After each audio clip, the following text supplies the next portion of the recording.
Hello. മുമ്പത്തെ വീഡിയോയില് പറഞ്ഞതുപോലെ നമ്മള് ഓൾറെഡി കഴിഞ്ഞ ചാപ്റ്റേഴ്സിന്റെ ക്വസ്റ്റൻ ആൻസേഴ്സ് മാത്രമാണ് ഈ വീഡിയോയിൽ നോക്കുന്നത്. അപ്പോ ഫസ്റ്റ് ചാപ്റ്റർ ആയിട്ടുള്ള കിരൺ പാർട്ട് 1 ഓൾറെഡി നോക്കി. അപ്പൊ ഇവിടെ ന്യായിക്ക് കുറിച്ച് മുതലുള്ള ചാപ്റ്ററിൽ കുറച്ച് ക്വസ്റ്റൻ ആൻഡ് ആൻസേഴ്സ് മാത്രം നമുക്ക് നോക്കാം. വ്യാകരൺ നിങ്ങളുടെ നോട്ട്ബുക്കിൽ ക്ലാസ്സിൽ തന്നിട്ടുണ്ടാവും, അത് കൃത്യമായി പഠിക്കുക. ഇവിടെ നമ്മൾ ക്വസ്റ്റൻ ആൻസേഴ്സ് മാത്രമാണ് ഇപ്പോൾ ഡിസ്കസ് ചെയ്യുന്നത്. फर्स्ट क्वेश्चन, राजा को लड़के के द्वारा न्याय करने के बारे में कैसे पता चला? നാട്ടില് ഇങ്ങനെ ഒരു ബോയ് ആളുകളുടെ പ്രശ്നങ്ങൾക്കൊക്കെ സൊല്യൂഷൻ കൊടുക്കുന്നുണ്ട് എന്നുള്ള കാര്യം രാജാവ് എങ്ങനെ അറിഞ്ഞു എന്നാണ് ക്വസ്റ്റ്യൻ. എന്താണ് അതിന്റെ ആൻസർ? राजा को लड़के के द्वारा न्याय करने के बारे में लोगों की प्रशंसा सुनकर पता चला. कैसे? लोगों की प्रशंसा सुनकर पता चला. नेक्स्ट क्वेश्चन, राजा को सबसे अधिक आश्चर्य किस बात से हुआ? രാജാവിന് ഏറ്റവും അത്ഭുതം തോന്നിയത് എന്ത് കാര്യത്തിലായിരുന്നു? राजा को सबसे अधिक आश्चर्य इस बात से हुआ कि इतना छोटा लड़का न्याय कर रहा है और राज दरबार में कोई नहीं आ रहा है. എന്തുകൊണ്ട് രാജാവിന് ഏറ്റവും കൂടുതൽ അത്ഭുതം തോന്നിയത്? രാജദർബാറിലേക്ക് ആരും വരുന്നില്ല. ഇത്ര ചെറിയൊരു ബോയാണ് എല്ലാവരുടെയും പ്രശ്നങ്ങളൊക്കെ കണ്ടുപിടിച്ച് അതിന് സൊല്യൂഷൻ നിശ്ചയിക്കുന്നത് അല്ലേ? അതുകൊണ്ട് രാജദർബാറിലേക്ക് ആരും വരുന്നില്ല. ഇത് കണ്ടപ്പോഴാണ് രാജാവിന് ഭയങ്കരമായിട്ട് അത്ഭുതം തോന്നിയത്. इतना छोटा लड़का न्याय कर रहा है और राज दरबार में कोई नहीं आ रहा है. लड़के को यह खेल इतना अच्छा क्यों लगा कि वह प्रतिदिन इसे खेलने लगे? കുട്ടികൾക്ക് എന്തുകൊണ്ടാണ് ഈ കളി ഇത്രയും കൂടുതൽ ഇഷ്ടമായത്? क्योंकि वह खेल अन्य खेलों से മറ്റുള്ള കളികളിൽ നിന്നും बहुत മനോരഞ്ജക് था. മറ്റുള്ള കളികളെക്കാളും കൂടുതൽ എൻജോയ് ചെയ്യാൻ പറ്റിയ, കൂടുതൽ ഫൺ ആയിട്ടുള്ള, കൂടുതൽ മനോരഞ്ജക് ആയിട്ടുള്ളതായിരുന്നു. അതുകൊണ്ടാണ് അവര് വീണ്ടും വീണ്ടും അടുത്ത ദിവസമൊക്കെ അത് തന്നെ കളിച്ചുകൊണ്ടിരുന്നത്. राजा ने उपवास और പ്രായശ്ചിത്ത് ക്യൂ കിയ? എന്തിനായിരുന്നു രാജാവ് ഉപവാസവും പ്രായശ്ചിത്തവും ഒക്കെ ചെയ്തത്? താക്കി വ സിംഹാസൻ പർ ബൈഠ്നെ യോഗ്യ ബൻ സകേ. സിംഹാസനത്തിൽ രാജാവ് ഇരിക്കാൻ യോഗ്യനല്ല എന്നാണ് മൂർത്തിയുടെ ക്വസ്റ്റ്യനും അത് പറന്നു പോയതും കൊണ്ട് ഉദ്ദേശിക്കുന്നത്. അപ്പൊ രാജാവ് അതിൽ ഇരിക്കാൻ യോഗ്യനാവാൻ വേണ്ടി അടുത്ത 3 ദിവസം പ്രായശ്ചിത്തവും ഉപവാസവും ഒക്കെ ചെയ്തു അല്ലെ? സിംഹാസൻ പർ ബൈഠ്നെ യോഗ്യ ബൻ സകേ, അതിനു വേണ്ടിയാണ് ഉപവാസം ചെയ്തത്. इस कहानी को एक नया शीर्षक दीजिए. ഈ ചാപ്റ്ററിന്റെ ടൈറ്റിൽ എന്താണ്? ന്യായ് കി കുർസി അല്ലെ? അതല്ലാതെ വേറൊരു ടൈറ്റിൽ കൊടുക്കാൻ പറ്റുമോ? അതാണ് ചോദിക്കുന്നത്. और बताइए कि आप यह शीर्षक क्यों चुना? നിങ്ങൾ കൊടുക്കുന്ന ടൈറ്റിൽ എന്തുകൊണ്ടാണ് കൊടുത്തതെന്ന് പറയണം. ഓക്കെ, അപ്പൊ നമുക്കതിന് ഒരു എക്സാമ്പിൾ നോക്കാം. ന്യായ് കാ ഖേൽ. ഇത് തന്നെ വേണമെന്നില്ല, നിങ്ങൾക്ക് ഇഷ്ടമുള്ള ടൈറ്റിൽ കൊടുക്കാം. അത് എന്തുകൊണ്ടാണ് ചൂസ് ചെയ്തത്? ഇവിടെ ക്യോങ്കി ഇസ് പാഠ് മേ ബच्चा ന്യായ് കാ ഖേൽ ഖേൽത്തെ ഹേ. ഈ ഒരു ബच्चे ഇവിടെ ന്യായ് കാ ഖേൽ കളിക്കുന്നുണ്ട്. അതുകൊണ്ടാണ് നമ്മൾ ഇപ്പൊ ആ പേര് കൊടുത്തിരിക്കുന്നത്.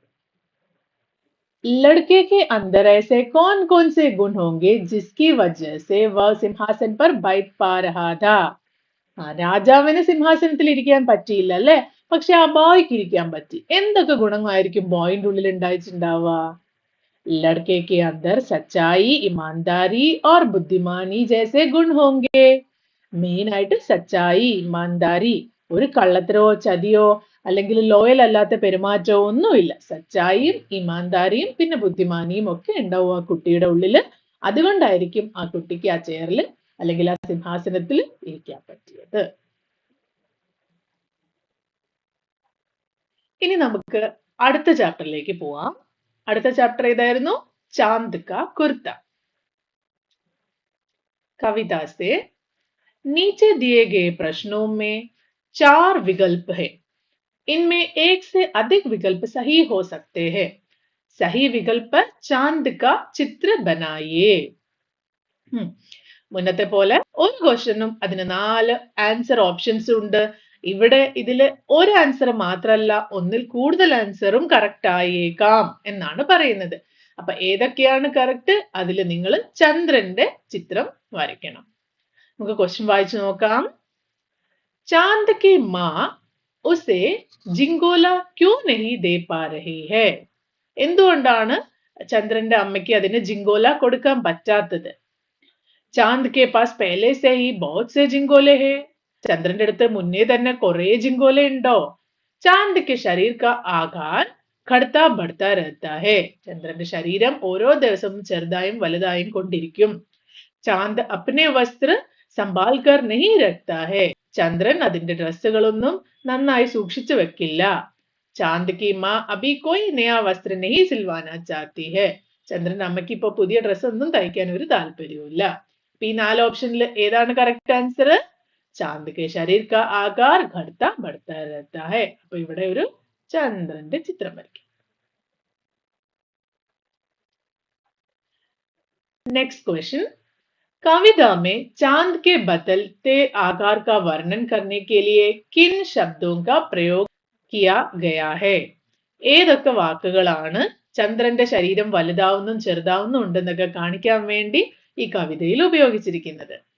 एक अंगुल भर चौड़ा, एक फुट मोटा, किसी दिन बड़ा, किसी दिन छोटा. ഇതെല്ലാം ഉപയോഗിച്ചിട്ടുണ്ട്. കവിതയിൽ നോക്കിയാൽ മനസ്സിലാവും ഈ 4 ലൈൻസും അതിനു വേണ്ടി ഉപയോഗിച്ചിട്ടുണ്ട്. അപ്പൊ ഇതില് 4 എണ്ണം കറക്റ്റ് ആൻസർ ആണ്. കവിത में ठंड के मौसम का वर्णन, ठंड का मौसम എന്ന് പറഞ്ഞാൽ വിന്റർ, അതിന്റെ വർണ്ണൻ करने के लिए അതിനെ എക്സ്പ്രസ് ചെയ്യാൻ വേണ്ടി किन किन शब्दों का प्रयोग किया गया है? ഏതൊക്കെ ലൈൻസ് ആണ് ഉപയോഗിച്ചിരിക്കുന്നത്? അപ്പോൾ നോക്കാം. ऊन का मोटा झिंगोला, ऊन का मोटा झिंगोला, सन सन चलती हवा, टिटुर टिटुर कर यात्रा, भाड़े का कुर्ता. ഇതില് ऊन का मोटा झिंगोला, വൂളൻ ആയിട്ടുള്ള സ്വെറ്റർ വേണമെന്ന് പറഞ്ഞിട്ടുണ്ട്. വൂളൻ സ്വെറ്റർ സാധാരണ ഉപയോഗിക്കുക തണുപ്പ് കാലത്താണ്, അതുകൊണ്ട് നമുക്ക് ഇതും കറക്റ്റ് ആണ്. സൺ സൺ ചൽത്തി ഹവ, കാറ്റ്. പിന്നെ ടിറ്റൂർ ടിറ്റൂർ കർ യാത്ര, വരച്ച് വരച്ചുള്ള യാത്ര. ബാഡേക്ക കുർത്ത, ബാഡേക്കയ്ക്ക് എടുത്ത കുർത്ത, അത് വേണ്ട. അപ്പൊ എന്തൊക്കെയാണ്? ഊൻക മൊട്ട ജിങ്കോല, തടിയൻ സ്വെറ്റർ ഇടണമെങ്കിൽ അത് തണുത്ത കാലമായിരിക്കണം. പിന്നെ സൺ സൺ ചൽത്തി ഹവ, ടിറ്റൂർ ടിറ്റൂർ കർ, വരച്ച് വരച്ചുള്ള യാത്രയും തണുപ്പ് കാലത്താണ്. അപ്പൊ ഇത് 3ഉം കറക്റ്റ് ആൻസർ ആണ്. പ്രശ്നോത്തരത്തിലേക്ക് വന്നാൽ, चांद की माँ उसे जिंगोला क्यों नहीं दे पा रही थी? ഓൾറെഡി നമ്മൾ ഫസ്റ്റ് ക്വസ്റ്റനിൽ പറഞ്ഞു. എന്തായിരുന്നു അതിന്റെ റീസൺ? क्योंकि चांद का आकार रोज बदलता रहता है. എല്ലാ ദിവസവും അതിന്റെ ആകൃതി അല്ലെങ്കിൽ അതിന്റെ ഷേപ്പും സൈസും ഒക്കെ വ്യത്യാസം വന്നുകൊണ്ടേയിരിക്കും. കവിത में चांद के बदलते आकार का वर्णन किन शब्दों से किया गया है? ഇപ്പോൾ നമ്മൾ ഡിസ്കസ് ചെയ്തു. ഏതൊക്കെയായിരുന്നു? एक अंगुल भर चौड़ा, एक फुट मोटा, किसी दिन बड़ा, किसी दिन छोटा. അല്ലെ? ഇതൊക്കെയാണ് ചന്ദ്രന്റെ ഷേപ്പ് ഡെയിലി മാറിക്കൊണ്ടിരിക്കുന്നു എന്നുള്ളത് കാണിക്കുന്ന ലൈൻസ്. जाड़े അല്ലെങ്കിൽ സർദി के मौसम में चांद को क्या कठिनाई होती है? വിന്ററിൽ എന്ത് ബുദ്ധിമുട്ടാണ് ചന്ദ്രനുള്ളത്? ചന്ദ്രൻ ഫുൾ രാത്രിയും കറങ്ങി നടക്കണം അല്ലേ? അപ്പൊ അതിന് തണുക്കൂലേ? അപ്പൊ ആൻസർ എന്താണ്? जाड़े में चांद को बहुत सर्दी लगती है. सर्दी എന്ന് പറഞ്ഞാൽ വളരെ തണുപ്പ്. बहुत सर्दी लगती है. सर्दी से बचने के लिए चांद ऊन की झिंगोले से अलावा और क्या मांग सकता है? ऊन की झिंगोले അല്ലാതെ ചന്ദ്രൻ എന്തൊക്കെ കാര്യങ്ങൾ ഈ തണുപ്പിൽ നിന്ന് പ്രതിരോധിക്കാൻ വേണ്ടി ചോദിക്കാമായിരുന്നു? അപ്പൊ എന്തൊക്കെ ചോദിക്കാം? നിങ്ങൾ തണുപ്പിന് വേണ്ടിയിട്ട് എന്തൊക്കെയാണ് ഉപയോഗിക്കുക? തണുപ്പ് കാലത്ത് എന്തൊക്കെ വസ്ത്രങ്ങളാണ് നിങ്ങൾ ഉപയോഗിക്കാറ്? അപ്പൊ അതൊക്കെ നമുക്ക് എഴുതാം. ഫോർ എക്സാമ്പിൾ, ചാന്ദ് ടോപ്പി, സ്വെറ്റർ, ജാക്കറ്റ് മാങ് സക്താ ഥാ. അല്ലെ? ടോപ്പി, സ്വെറ്റർ, ഇനി അതല്ലാതെ മഫ്ലർ, അങ്ങനെ പല കാര്യങ്ങളും ഉണ്ട്. തണുപ്പ് കാലത്ത് ഉപയോഗിക്കുന്ന എന്ത് കാര്യം വേണമെങ്കിലും ഈ ക്വസ്റ്റ്യന്റെ ആൻസർ ആയിട്ട് എഴുതാം. ആകാശ് ആപ്കോ കബ് സുന്ദർ ദിഖായി ദേത്താ ഹൈ ഓർ ക്യോ? ആകാശം നിങ്ങൾക്ക് ഏറ്റവും ഭംഗിയായി തോന്നുന്നത് എപ്പോഴാണ്? എന്തുകൊണ്ടാണ്? ആകാശ് രാത് में सुंदर दिखाई देता है क्योंकि उसमें तारे चमकते हैं और चांद निकलता है. രാത്രി ഏറ്റവും ഭംഗിയുള്ളത് എന്തുകൊണ്ടാണ്?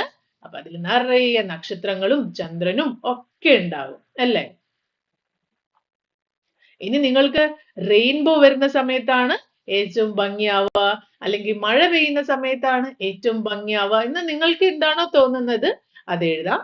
ഇതൊരു എക്സാമ്പിൾ മാത്രം. അപ്പൊ അടുത്ത ചാപ്റ്റർ ഏതായിരുന്നു? സാൻകേൻ അല്ലെ? അപ്പൊ സാൻകേനിന്റെ ക്വസ്റ്റ്യൻ ആൻസേഴ്സ് നോക്കാം. ഇത് നിങ്ങൾക്ക് ഓരോ ചാപ്റ്റർ മാത്രം പഠിച്ചാൽ മതി. നമ്മൾ ഒരുമിച്ച് ഒരു വീഡിയോയിൽ തന്നേ ഉള്ളൂ. ഒരു ചാപ്റ്റർ പഠിക്കുമ്പോൾ അതുവരെ മാത്രം പഠിച്ച് സ്റ്റോപ്പ് ചെയ്തിട്ട് വീണ്ടും വന്നെടുത്ത് നോക്കി പഠിച്ചാൽ മതി. അപ്പൊ നമുക്ക് സാൻകേനിന്റെ ക്വസ്റ്റ്യൻ ആൻസേഴ്സിലേക്ക് പോവാം. പ്രശ്ന സാൻകേൻ त्योहार क्यों मनाया जाता है? എന്തിനു വേണ്ടിയാണ് അല്ലെങ്കിൽ എപ്പോഴാണ് സാൻകേൻ ഫെസ്റ്റിവൽ ആഘോഷിക്കുന്നത്? സാൻകേൻ त्योहार नववर्ष के प्रारंभ के उपलक्ष्य में मनाया जाता है. അതായത് ന്യൂ ഇയറിന്റെ സ്റ്റാർട്ടിങ്, ന്യൂ ഇയറിന്റെ തുടക്കത്തിന് അല്ലെങ്കിൽ ന്യൂ ഇയറിനെ വെൽക്കം ചെയ്യാൻ വേണ്ടിയാണ് സാൻകേൻ സെലിബ്രേറ്റ് ചെയ്യുന്നത്. नववर्ष के प्रारंभ के उपलक्ष्य में बनाया जाता है. ഭഗവാൻ ബുദ്ധ का मंदिर कहाँ बनाया गया था? ഈ ചാപ്റ്ററിൽ എവിടെയായിരുന്നു ഭഗവാൻ ബുദ്ധന്റെ മന്ദിർ ഉണ്ടാക്കിയിരുന്നത്? ഭഗവാൻ ബുദ്ധ का मंदिर നദി के किनारे, കഹാമാണ് ക്വസ്റ്റ്യൻ, ആ കഹാം മാറ്റിയിട്ട് നദി के किनारे बनाया गया था. नेक्स्ट, लोग बहुत देर तक एक दूसरे पर पानी क्यों डालते रहे थे?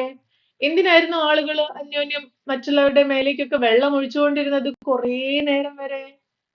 ക്യോങ്കി, ക്യോമാണ് ക്വസ്റ്റ്യൻ. അപ്പോ ക്യോങ്കി വേ സാൻകേൻ മനാ രഹേ ഥേ, അവര് സാൻകേൻ സെലിബ്രേറ്റ് ചെയ്യായിരുന്നു. यहाँ के लोगों के मुंहों पर सदैव मुस्कान बनी रहती है. इस वाक्य का क्या अर्थ है? यहाँ के लोगों के मुखों पर सदैव मुस्कान बनी रहती है എന്ന് പറഞ്ഞിട്ടുണ്ടല്ലോ ചാപ്റ്ററിൽ. അതിന്റെ അർത്ഥം എന്താണ്? അതിന്റെ അർത്ഥമാണ് इसका अर्थ है कि यहाँ के लोग सदैव प्रसन्न रहते हैं. ഇത്ര എഴുതിയാലും മതി. അർത്ഥമാണ് ചോദിച്ചിരിക്കുന്നത്. यहाँ के लोग सदैव प्रसन्न, ഹാപ്പി ആയിട്ടാണ് ഇരിക്കുന്നത്. സാൻകേൻ का त्योहार मनाने समय वल्लरी को ഹോളി की याद क्यों आई? സാൻകേൻ സെലിബ്രേഷൻ കണ്ടപ്പോ വല്ലരിക്ക് എന്തുകൊണ്ടാണ് ഹോളി സെലിബ്രേഷൻ ഓർമ്മ വന്നത്? क्योंकि लोग एक दूसरे पर बाल्टियां भर भर कर पानी डाल रहे थे.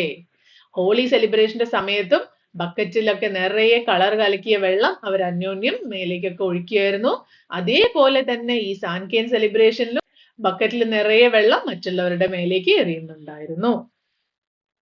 വല്ലരി കോ ചൗഗാം ഓർ ദില്ലി മേ ക്യാ അന്തർ ലഗാ? അതായത് വല്ലരി ചൗഗാമിൽ എത്തിയപ്പോ, അവർ താമസിച്ചിരുന്നത് ദില്ലിയിലാണല്ലേ, അപ്പൊ ദില്ലിയും ചൗഗാമും തമ്മിൽ എന്ത് ഡിഫറൻസ് ഒക്കെയാണ് തോന്നിയത്? ഇത് ചാപ്റ്റർ നോക്കിയാൽ മനസ്സിലാവും. അതിൽ 2 ലൈനായിട്ട് ക്ലിയർ ആയിട്ട് കൊടുത്തിട്ടുണ്ട്. എന്തൊക്കെയായിരുന്നു ആ ഡിഫറൻസ്?